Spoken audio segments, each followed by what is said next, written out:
The Trone 39 Sprint Car has a new driver. We'll talk new late model chassis brands, season plans for several fringe Lucas possibles, and USAC's announcer situation. Let's go.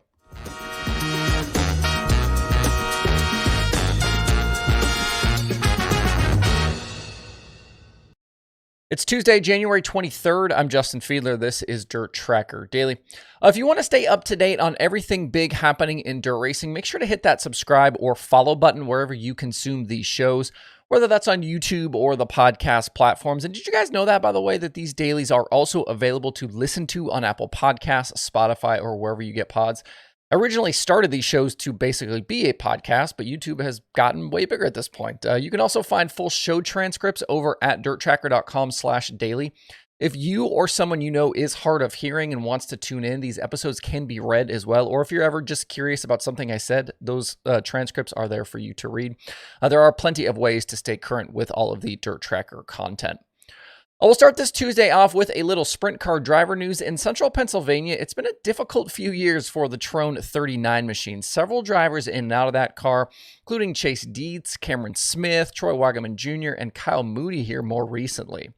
For 2024, John Trone did not have a driver for his car, and he didn't mince words with Jeremy Elliott about the current crop of available drivers in the region.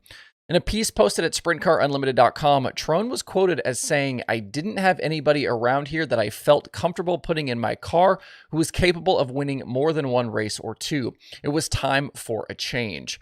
So for this season, Trone went around the world to Australia and grabbed Callum Williamson. The Perth Motorplex regular has been really impressive this winter, going toe-to-toe with Brad Sweet and Rico Abreu during Western Australia Speed Week. And that's where Trone and crew chief Kevin Fry spotted him. Williamson will start racing in Central PA in May and race through the summer, including stops at big shows like the Kings Royal and Knoxville Nationals. That also means appearances with both High Limit and the Outlaws. Looking around, I don't believe that Williamson has raced yet in the United States, so he'll be facing a fairly steep learning curve, having run mostly around Western Australia at places like Perth and Bunbury. Central Pennsylvania is not a joke of a place to come and race your 410 sprint car for the first time in the U.S. Williamson is among a group of drivers down under right now who I think can definitely compete over here, though. We've seen Lachlan McHugh make the trip to the States. He's a good one. I also think Jock Goodyear is another ready to make some noise.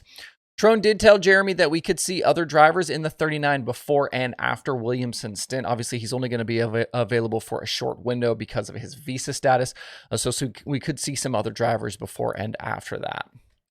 Back on Sunday, we talked about Earl Pearson Jr. finding a new ride for 2024, teaming up with Jason Round to run the full Lucas schedule this year.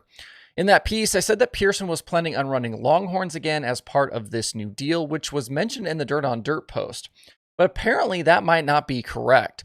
On the clip of that segment that I posted to TikTok, late model racer Corey Hedgecock commented that Pearson and Round are making the switch to his chassis, the new BMF piece.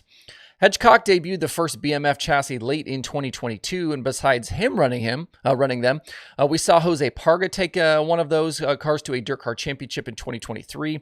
Will Rowland competed in one, and Tanner English and Viper Motorsports made the switch late in 2023. Hedgecock had a number of wins this season, including in both Super and Crate competition. We'll see if this chassis, along with the new team, can reignite EPJ's career here. And in the dirt late model chassis space, it seems like we have a few newcomers at the moment, and two of these are connected. Back at the Wild West Shootout, Stormy Scott and Jason Durham revealed their Category 5 piece, which is a partnership with Bruce Built's Bruce Nunnally. Flow Racing's Kyle McFadden had a story about it about 10 days ago. Nunnally was previously with Scott Bloomquist Team Zero and is also involved with Hedgecock's BMF operation. The car that Stormy and Durham ran at Vado was one built in 2013, but never raced by its previous owner, Rick Ecker. The car was modified to current standards and what Stormy and Durham wanted.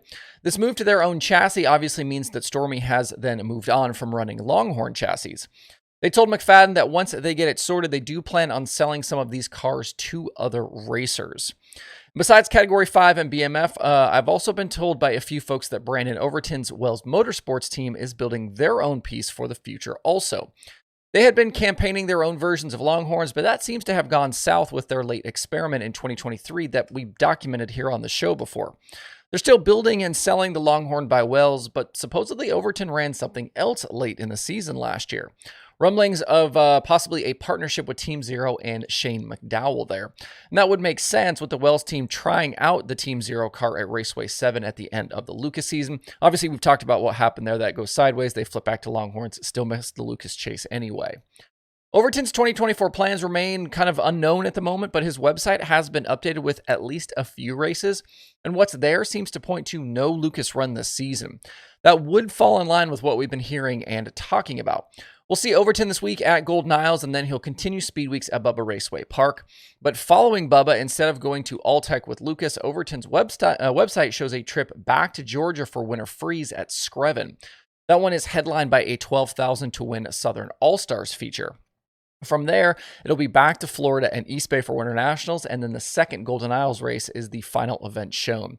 I'd say Overton and Wells are back to picking and choosing races this season like we saw them do before 2023 when they went full-time with Lucas. Some other Lucas question marks at the moment include Jonathan Davenport. Flow's Kyle McFadden says he is 50-50 right now, but will be at all of Speed Weeks. And some chatter pointed towards a possible pick and choose slate for Tyler Erb. He's also going to start the season with Lucas and see how it goes following the end of the swing in February. We'll talk more about the Lucas opener later this week as they get closer here. Finally today, it seems as though the USAC announcer situation is still very much in flux. Chet Christner had the role in 2023, but decided at season's end he would not return to the spot. The USAC season starts in a few weeks with the sprint cars at Ocala and Volusia, and the series announced yesterday that Bryan Hulbert will be on the mic for those events. That means both the At-Track PA and the Flow Racing broadcasts. Hulbert is usually on the mic for the ASCS National Tour and at the Chili Bowl, among other motorsports exploits, PR guy, calling other races. He did call a USAC midget show in 2023 at Kansas Mitchell County Fairgrounds. No plans for the seat were revealed for after Florida, and putting in Hulbert buys USAC some time until racing gets started again in April to make a decision.